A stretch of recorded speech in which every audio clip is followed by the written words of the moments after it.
Hamda Salhout has been visiting survivors in some of the worst hit villages around the city of Marrakech, and she joins us now from the village of Azrou. And as we can see behind you, piles of rubble. Hamda, tell us about what you've been seeing there in the villages.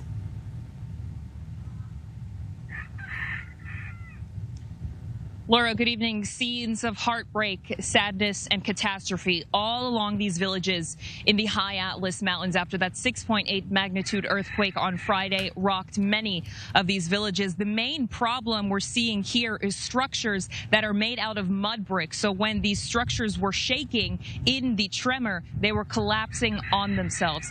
Take a look. Rashida and her neighbor show us what was once her home. Now, all that remains is debris and the memory of the life that was taken from her.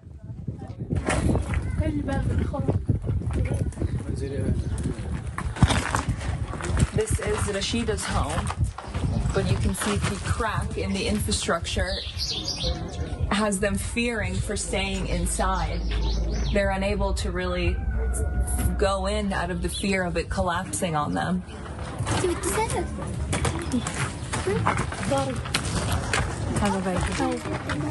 This is Rashida's home from the other side.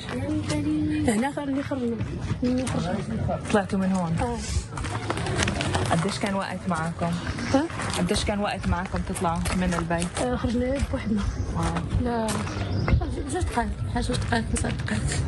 They're saying they only had about 2 minutes to leave the house before all of this collapsed onto them. Villages like Moulay Ibrahim were some of the hardest hit after Friday's 6.8 magnitude earthquake. Residents here in Moulay Ibrahim are asking the government to help them with rebuilding. This was a home that is completely collapsed. You can still see items from the people who used to live here, but because of the level of the damage, they don't think it's going to happen anytime soon.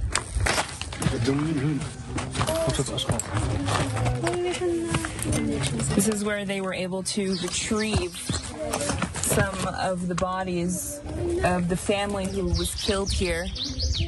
But really all that remains is debris, even though locals are still trying to find some loved ones who might be left. But without the assistance of authorities or professionals, it's proving quite difficult. As of Wednesday, at least 2,900 people have died, and more than 5,500 others have been injured. Authorities say they're doing everything they can to continue aiding in search and rescue operations. But the hope of finding any survivors in the rubble is fading.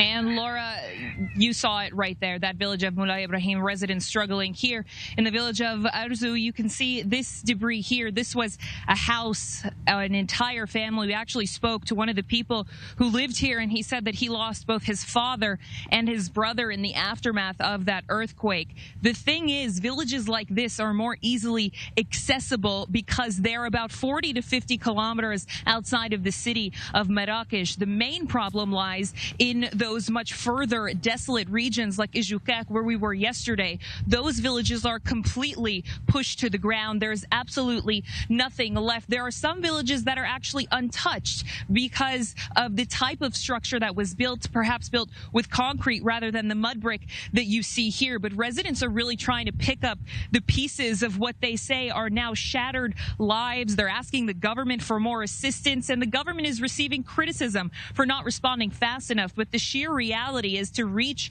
some of those areas is incredibly difficult. You've got winding roads all along the Atlas Mountains that are one way for most of it. And then you also have rocks falling from the aftermath of the earthquake. So when we went there, it took us about 8 hours to finally reach there and about 7 on the way back. So residents are reeling and really trying to pick up the pieces of what's left in the aftermath of that earthquake, Laura. Yeah, scenes of absolute devastation we can see behind you there, Hamda. It's absolutely stunning. And I'm guessing, you've been speaking to people there, I'm guessing that one of the hardest things is for those who just don't know what's happened to their friends and family members.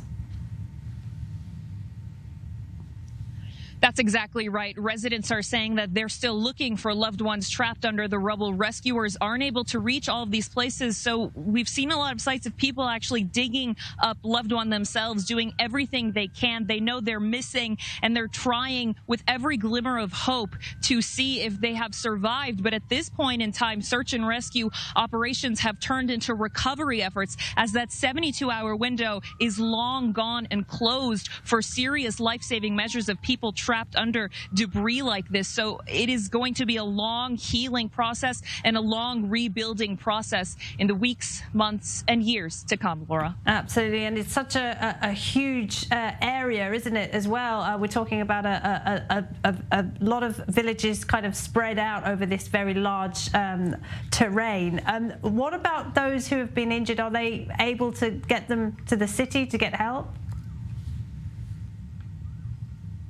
So in villages like this one and the one we were at earlier today, Moulay Ibrahim, they're very close to the city and there are main roads not too far from here. The problem is those more deserted and desolate areas high in the Atlas Mountains that are incredibly difficult to get to. All of the serious injuries in places like this one have been evacuated to hospitals. Otherwise, there are emergency medics, the army, NGOs like Natan, who we've been traveling and embedded with, who are providing on-the-spot medical attention to these residents who so desperately need it. Now, there are helicopters who are airlifting people, the more serious cases. Whenever they can find someone, they're actually still finding bodies today under the rubble. However, all of those people that have been found today are deceased. So in terms of life-saving measures, at this point in time, authorities and medical staff are saying that that window is closed, and it would be nothing short of a miracle if someone were to be found alive now. But all of those search and rescue efforts have turned into recovery and rebuilding. Hamda, thank you very much. Hamda Salhouta in Azrou in Morocco.